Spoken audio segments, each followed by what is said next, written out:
Good evening, everybody. As you could tell, it's just me. Aaron's not here tonight. And because of that, I decided to start the show a little bit later because I don't want people to get confused between the message that we put out through growing in real time versus what I'm about to say now. Because Aaron isn't here, I get to rant a little bit because, well, I'm pissed. Um, this country is really in sad, sad shape.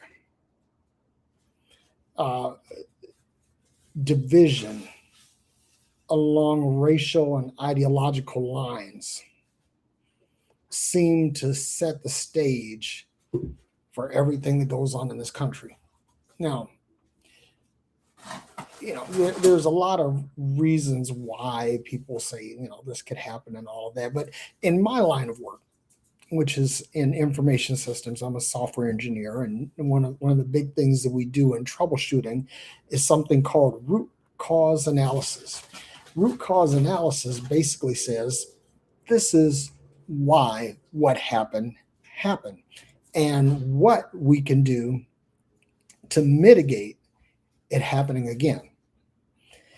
And I've said this before on previous live streams, previous blog posts, that one of the most profound quotes that I ever heard was Condoleezza Rice. She said that slavery and racism were America's birth defect.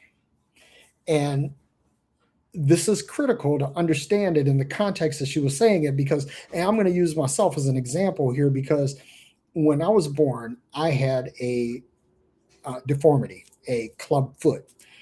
And my parents made the decision immediately after I was born to allow the doctors to break my foot and reset it. Had they not done that, many of the things that I've accomplished in my life, I wouldn't have been able to. I would not have had a normal childhood. I would not have been able to walk normally. I would not have been able to play sports. I would not be able to engage in martial arts. I would not be able to serve in the military, and so on and so on and so on. This correction of a problem fixed a situation, and that is where we are. The root cause analysis of this country being where it is the fact that we have not, as a nation, acknowledged the racist past of this country. That is our birth defect. And it was not fixed. And I'll give you another example. Joaquin Phoenix. We all know Joaquin Phoenix. He played the Joker and he won an Oscar. But he was born with a hair lip. And his parents decided when he was a baby that they were going to fix that malady. And he became Joaquin Phoenix. In other words, if you don't fix a problem, it's allowed to persist. Let me give you another example. That in order to be treated for cancer, you have to first be diagnosed. You have to be diagnosed. And if you're not diagnosed, then a treatment plan cannot be devised, and no metrics or KPIs following the treatment to track whether or not it was successful or not can't be implemented. So everything begins with a simple diagnosis.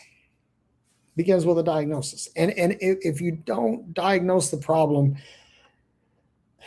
and develop an adequate treatment plan, the problem persists and it gets worse. Because in the case of racism, this was like a gaping wound. And one of the problems that we tend to do in this country is that we tend to ignore problems. We'll say, oh, that's not such a big deal. Or we'll just, put that off to the side, or we'll sweep it under the rug. And I'll never forget when I was a pastor and I was I guess, like up and coming person in the grace movement. And when black men and women were being summarily executed by police officers, I spoke up about that. I used my social, intellectual, uh, and economic capital to speak out against these things. And the pushback that I get from most white evangelicals, whites in the grace movement, was like, "Well, Derrick, just let it go. Give it over to God. Let God handle it. Let Jesus take care of it. Jesus will take care of it, and we don't have to worry about it. It'll all be made right once we get to heaven." And that's fun, or fine rather, if you're not the one experiencing the pain. And let me say this, that I have had a very successful life. If I died tomorrow, I could say that I've seen most of what I want to see and done most of what I've done, what I wanted to do. And and that's great, but I'm the exception. And I recognize that I'm the exception. And there are a lot of reasons for me being an exception. One of which is my fair complexion and blue eyes. You know, that has earned me a hall pass on more than numerous occasions. Uh, and I recognize that. Also, I've had some help along the way. People saw potential in me that I didn't see in myself, and they poured into me with their time, talent, and treasure to help me overcome some of the obstacles that I had, being the son of a single mother in the hood in Detroit. So the question is, well, let me throw a few more logs on this fire while I'm here, because I think another problem that we had in this country is that we went through a civil war, 4 years of bloodshed, over 700,000 lives lost, many more people who were disabled or handicapped, or otherwise afflicted by the war.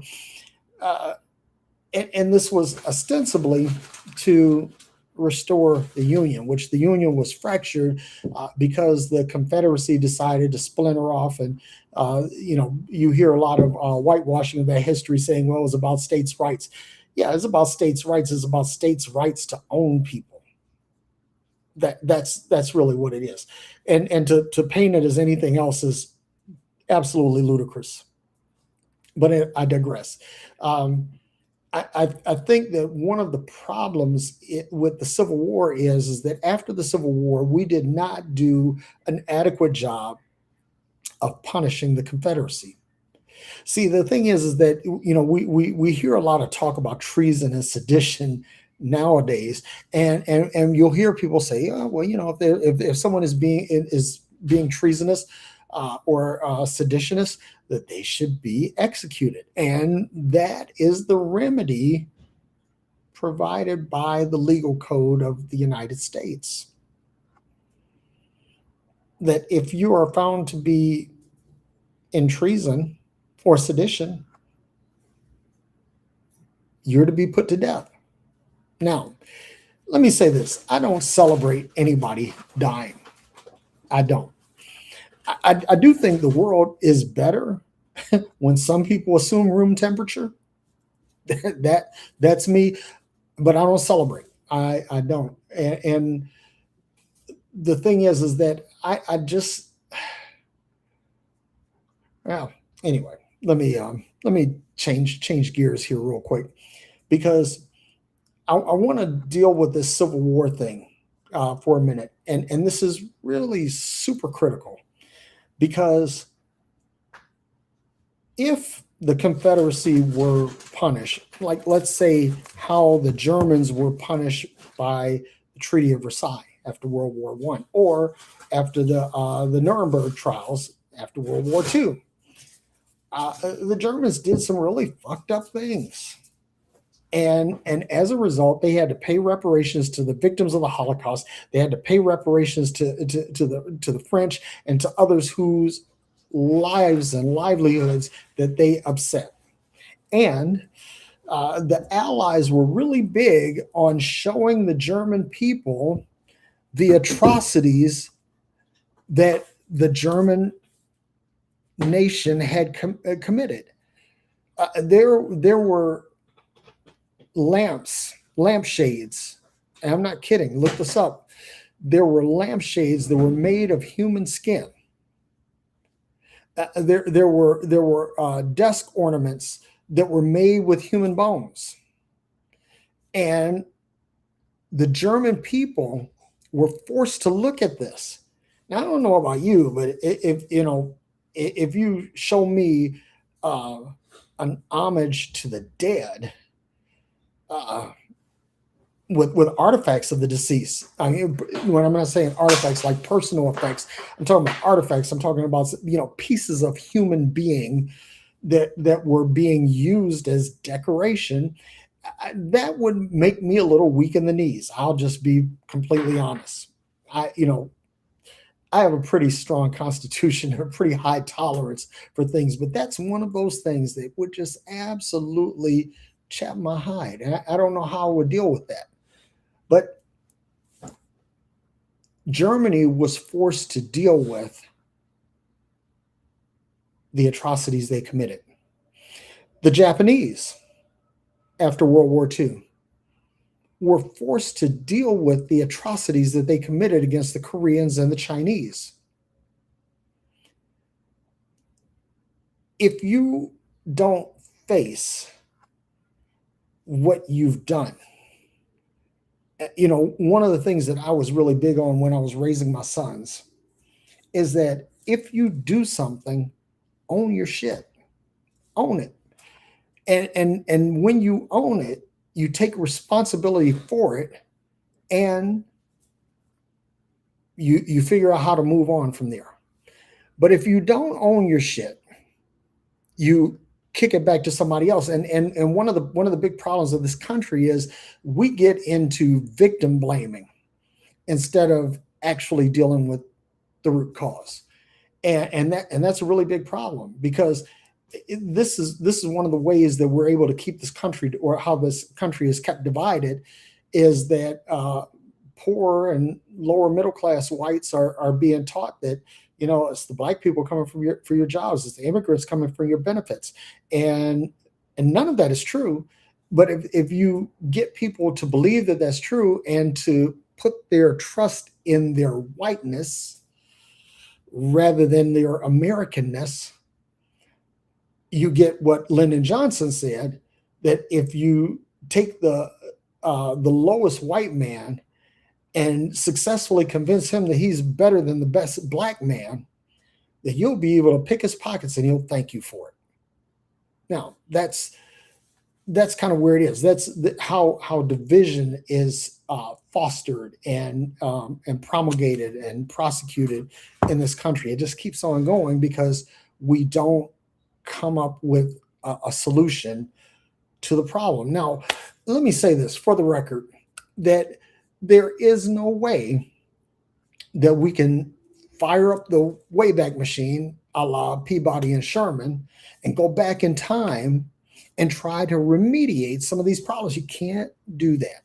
You can't do that. You can't punish someone after the fact.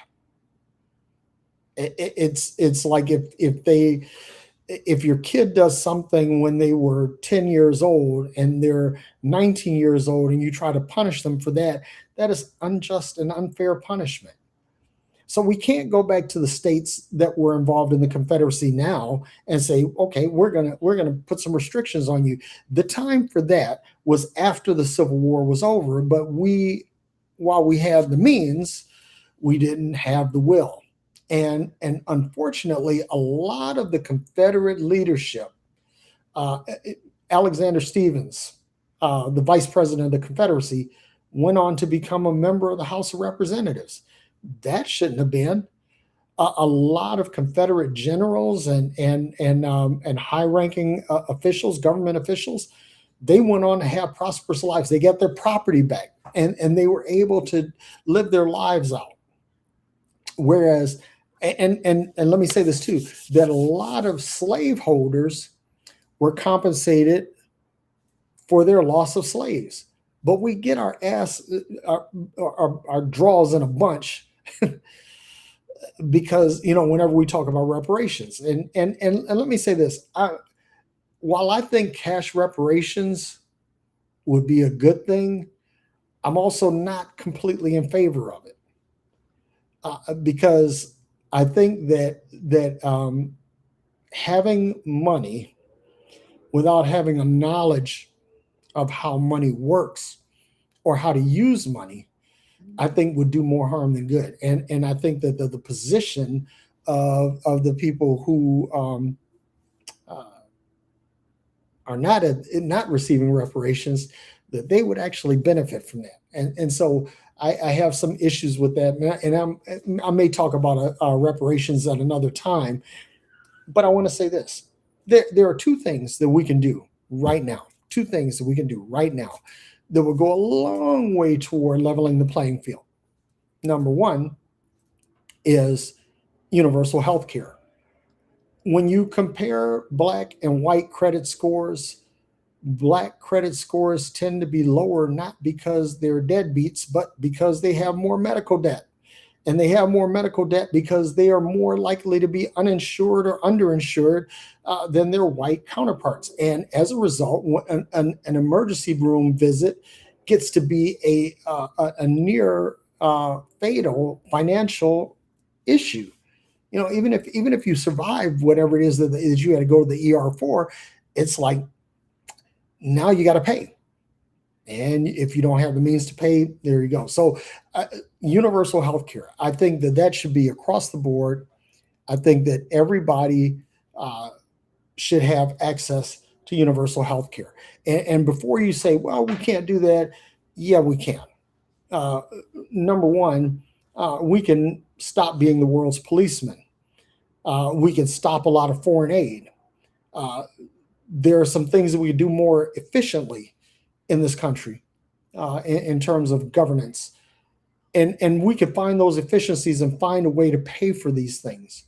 And once that happens, and universal post secondary education is a big thing, because typically when people go off to school, if they're growing up in a racist or bigoted household, they go on to see that a lot of what I've been taught isn't true. And just on that alone, I think is something that will help a lot of people, because uh, frankly, when people get more liberal exposure, they tend to be better people. I could give you stories after stories on that, but I digress.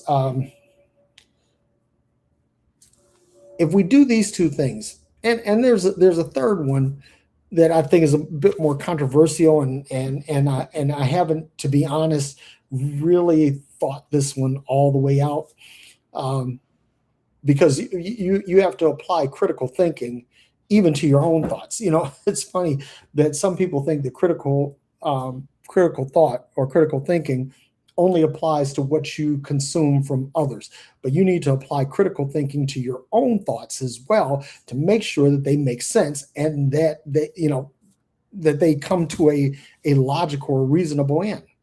Now, I say all that to say is that this third position I haven't really thought out, and that's forgiving black people, or the descendants of slaves, that is, um, no income tax for 300 years.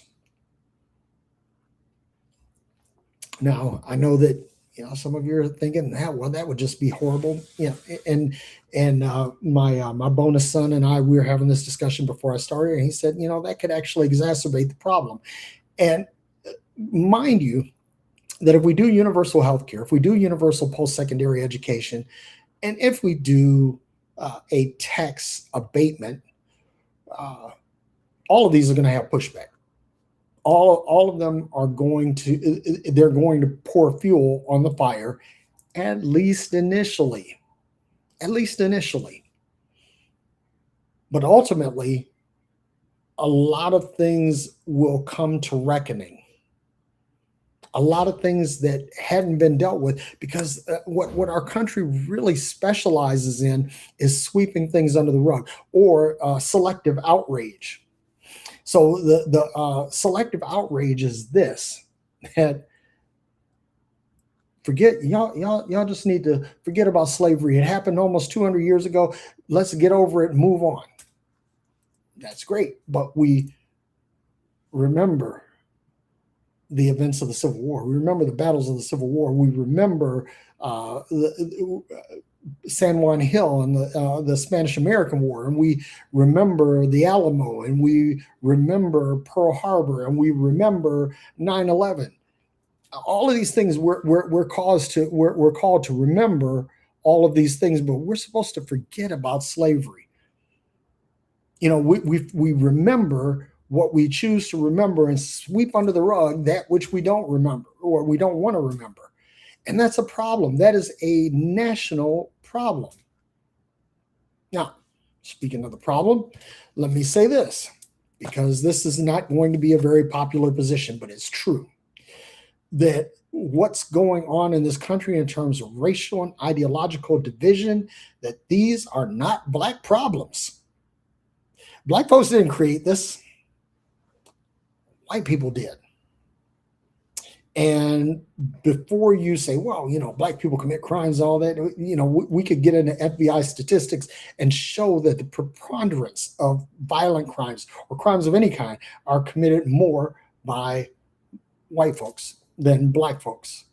It's just that, big cities tend to get more publicity and Black people tend to be in big cities more. So whether or not people are criminals or not, that's not germane to the issue. What is how do we address this? What does it take to move the needle forward? And so I offer some suggestions, and my call to action to you who are listening, to you who are watching, is what do you think? What do you think? Facebook, Instagram, TikTok, what do you think? How should we go about dealing with this? Because just forgetting about it is not the answer. Denying the problem is not the answer. What we need to do is to honestly deal with these issues.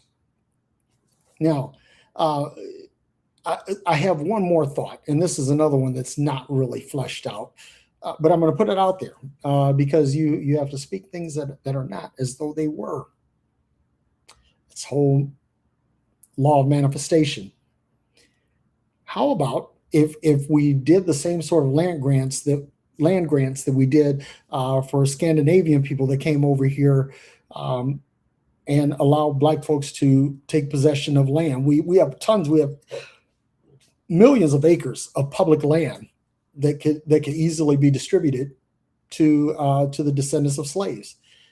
That's one thing. Another thing that we can do. But again, I'm throwing it out there, just like the whole taxation thing. I'm putting them out there, even though those are positions I haven't really fleshed out. But the universal health care, universal post-secondary education, those are things that I've really given a lot of thought to, and I can discuss or debate those with anyone because I have thought them out.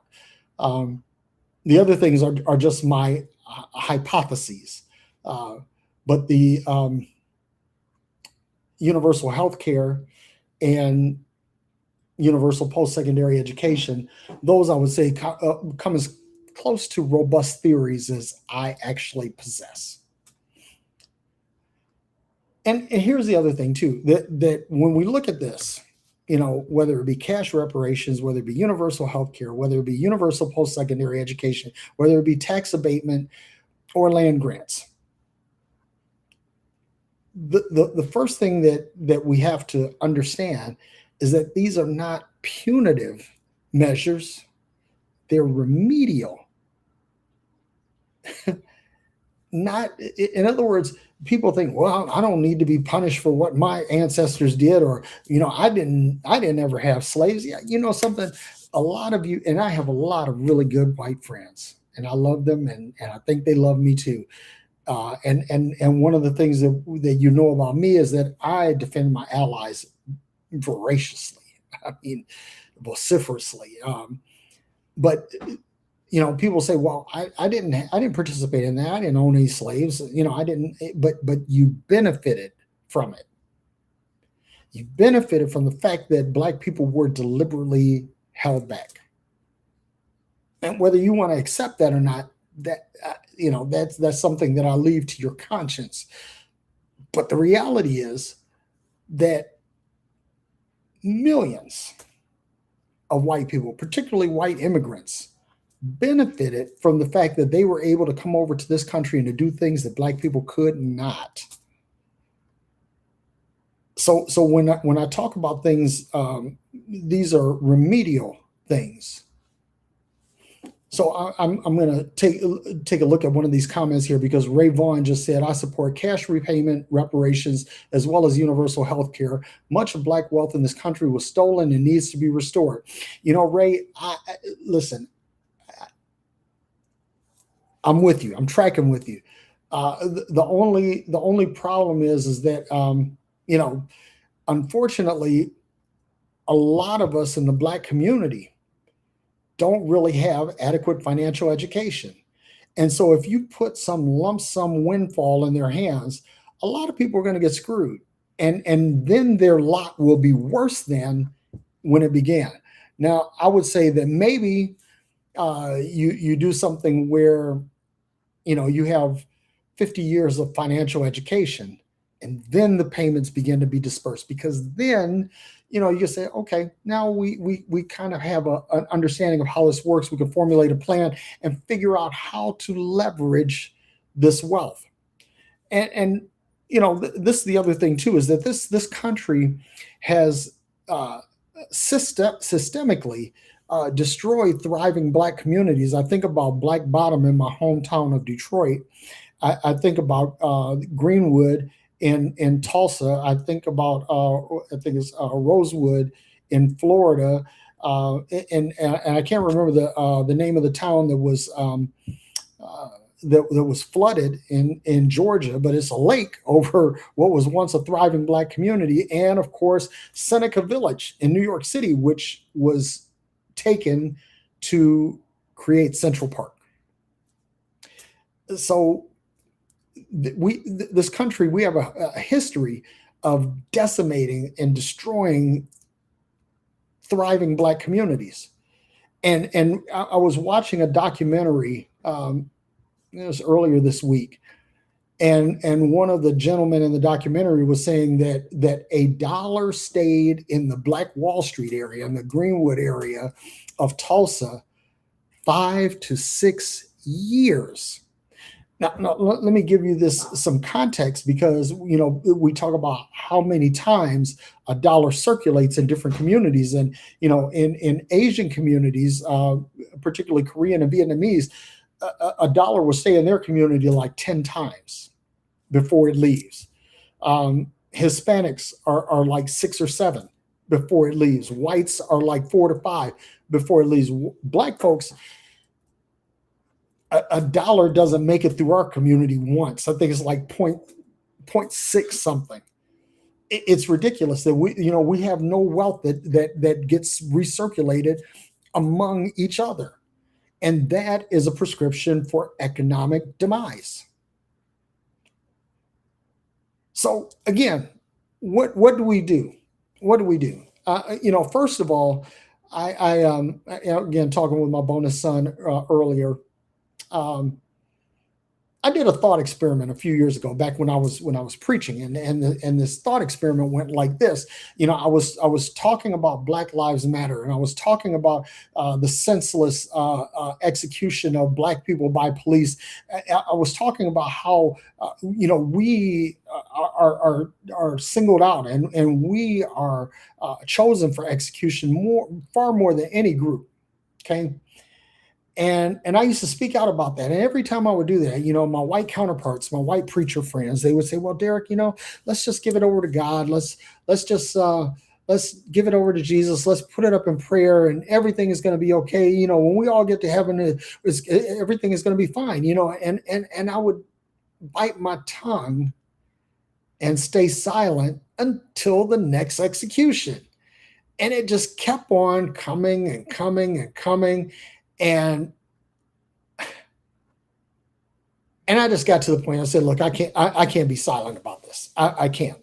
And so, people would say, "Well, Derrick, you're a good preacher of love and grace, and just keep sticking to love and grace, and just let God work it out."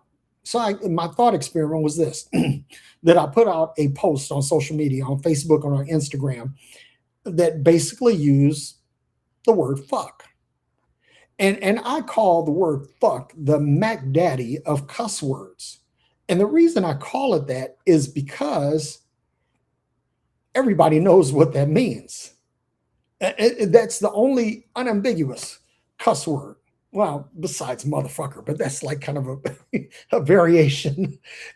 You follow what I'm saying? You can say shit, and you can use something biblical like shittim wood, which is what ostensibly the Ark of Noah was built of. Or you could talk about Balaam's donkey, and you could say, "Get your ass in gear," or "Get your ass out of the way, out of your own way." You could spin those. You could spin the word "damn." That you don't want to damn your blessings, right? You could spin those words, but you can't. There the number of preachers that get in the pulpit and say "fuck" is infinitesimally small. It's something asymptotically approaching zero. It just doesn't happen. I think it should probably happen, because I think that from the pulpit that there should be things that shock you. But that's just me, and I'm not preaching anymore, so I'm not telling anybody what they should do. I'm just telling you my thoughts. Um, and when I made that post, the word "fuck" in it, the preacher's sphere just lit up, and they came after me full force.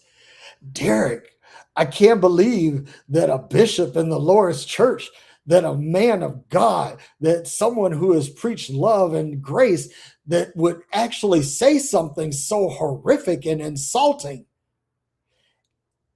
And my reply was that you have been a unwilling or unwitting or unwilling participant in a thought experiment. And that thought experiment simply says that you are going to be more outraged about me saying the word "fuck" than you are about a black man or woman being killed in the streets. Man, listen, I went through a phase. I went through an atheist phase, about a 3-year atheist phase, and this was one of the things that led me to that, because I'm thinking, okay, if there's a God, and this God has all of our interests at heart, and He loves us, these things wouldn't be allowed to happen. Or at the very least, that white people could fix them, because I think that the issue of police violence could be solved by the white church. I'm just saying, the white Christian church by itself in a week. You know how you do that? If all of these preachers, if you got like Osteen and Rob Parsley and Bill Johnson, you get all these guys together, and you have them go to Congress and say, "Hey, listen, we understand that the law has to be upheld, but we need you to de-escalate this, because this is not Christ-like. And if we're ostensibly a Christian nation, then we should do better." And that pressure being put on our elected officials, that would change some things. But instead, you have white preachers that are actually defending the actions of ICE, defending the actions of people. So Ray Vaughn also said, "Unfortunately, large numbers of the dominant society refuse to address white supremacy and racism, and that's why it continues to this day." Yes, you're absolutely right. Absolutely right, Ray.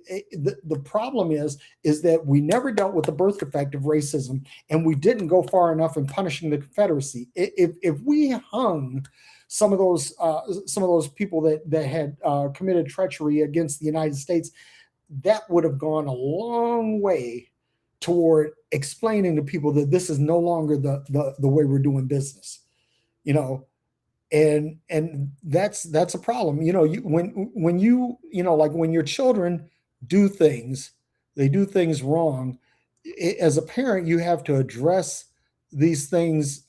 You have to address these things immediately, because if you don't, there's no corrective action. And while I've kind of checked out on corporal punishment, I still believe that there are things you could do to influence, impact, or inform a child's behavior. But when you talk about treason against the nation, that cannot be allowed to stand. But because we allowed it to stand, here we are. Here we are. So Jay Johnson 9599 on Instagram said, sadly, reparations could only work if blacks could collect it and leave to some other nations. You know, I'm on board with that too. But the thing is that this country will not function well without its black populace. Sorry, but it won't. We contribute far too much to this country for them to just let us leave. It's not going to happen. Not going to happen. But I appreciate your position, and and then Jay Johnson also says the problem is that the United States is not a country, but a business that operates on racism. And there, my friend, you may be very close to the truth. This country is built on racism. It absolutely was. I mean, from the founding of this country to designating blacks as 3/5 of a person, all the way up to the Jim Crow laws, black codes, and all of that slavery. And let me say this: like, as an engineer, this is one of these analogies that when I thought of this, I was really grateful to the universe for sharing it with me. Is that you cannot take a gasoline engine and retrofit it to burn diesel. Why? Because gasoline engines are dependent upon ignition in order to produce combustion. Diesels, on the other hand, do it with compression. In other words, the piston moving up to the close to the top of the cylinder, compressing that air fuel mixture, just that compression causes it to explode and force the piston down and creates movement. This country was built on racism. And so it cannot change what fuels it without a significant redesign. So that brings me to I'm going to say this and I'm going to close it out. And I appreciate Henry Harris on Facebook. I appreciate your comments. I appreciate everybody that's listened, everybody that's commented. But I think that we are due for a re-engineering. The American experiment has survived 250 years. But in order for it to keep going, some things will have to change. And one of the things that I think needs to be changed is that we need to convene a constitutional convention with delegates from all the 50 states. And that these delegates should be racially and sexually diverse, culturally diverse, so that all people's interests can be included in a new constitution. And I'm also in favor of continuing the living document aspect of the Constitution, in that we amend the Constitution as needed. Times change. For example, the Second Amendment was fine when you had single shot muskets, and those were the weapons of choice. That doesn't stand up when you have 300 shot magazines and the ability to go fully automatic. So, the big thing is that we need to re-engineer. And I think that this trend that has been started with Donald Trump and his administration of whitewashing history, for example, not long before President Trump's administration, let me say that Trump, or let's say Coke 45 or Coke 47. I don't know. When I say president in his name together, I throw up a little bit. But my wife and I, we went to Philadelphia and we visited the president's house near the Liberty Bell. And we saw all the stories of the slaves that had served George Washington and served other presidents, and how these people were mistreated, and that's historical record. Um, but you take all those monuments and exhibits down so that people don't get to see that, and that's whitewashing history. Listen, slavery was brutal, heinous, and reprehensible. It was horrible, and I know this personally because my great grandfather was born a slave, and while he was very young as a slave, he was able to recount a lot of what he saw. So take that for what it's worth. But we need to get away from this whitewashing of history. We need to tell American history in its totality, in its entirety, and not whitewash or sugarcoat anything. Because if we do that, and people are forced to deal with it, it would be like parading the Germans in front of all of these human skin lamps and human bone desk ornaments, and letting them see the horror of it all. Because seeing the horror of it all shocked Germany and caused them to rethink things. And now Germany is one of the most progressive democracies in the world. I'm just saying. So I've said what I had to think. Now I want to hear your thoughts. If you have any questions or comments, please put them in the chat, and I will go through them as I've gone through some of these things. Jay Johnson 9599 also said Trump's policies are actually starting to hurt his base. Yeah, that's the truth. And he also says Trump's ego is ironic white supremacy. Wait a minute. Trump's ego is ironic white supremacy's judgment, quite possibly. Okay. And Ray Vaughn also said Trump is breaking his teeth on Iran and bringing this nation further down to its knees. And again, this whole white Superman myth is something that Trump has carried over to Iran. And while Iran may not be kicking our ass in the most objective sense, subjectively they're wearing us out. And there are only so many body bags that Americans will tolerate now. Because if they don't see any value to them for this, they're going to check out. And another thing too is that I think that representation is important. And one of the things the Republicans have been doing is trying to gerrymander political districts to dilute black voting strength. And I think that's horrible, because what will happen is that minority representation will go down. And as that goes down, white representation will go up, and policies and legislation that have helped black people will either be reversed or completely eliminated. So I think that we need to do something about that. But I think that a constitutional convention would go a long way toward fixing that.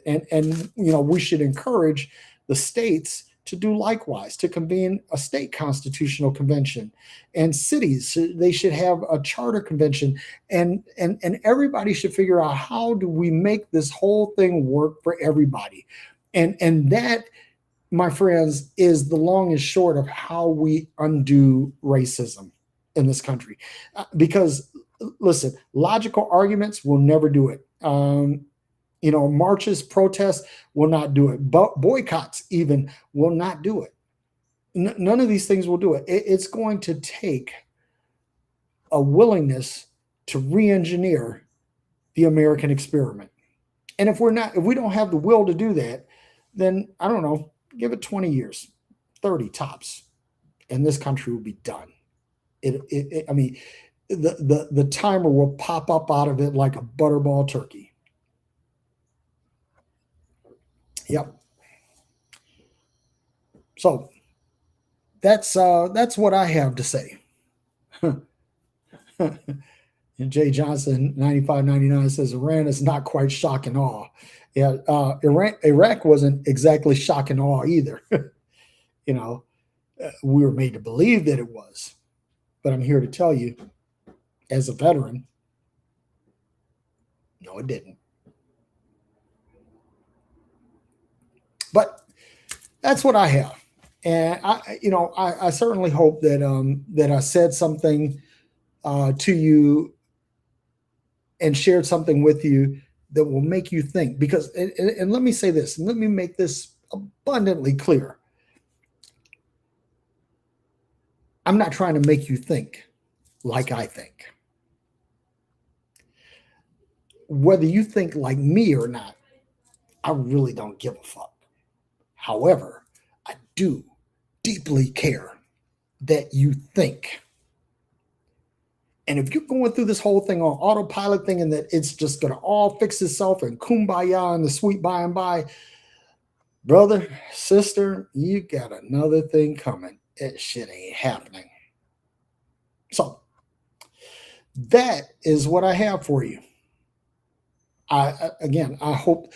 Ray said, "Thank you, Derrick, for your time and thoughts, man. Thank you for sticking around with me, Ray, and being with me through the whole show. I appreciate that. I appreciate everybody else that has stuck with me through the whole show.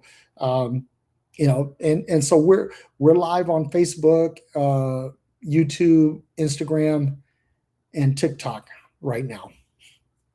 And I'm hoping that again, that something was said today that will catalyze your thinking. So until the next time, I wish that you're happy, well, and at peace. Love you.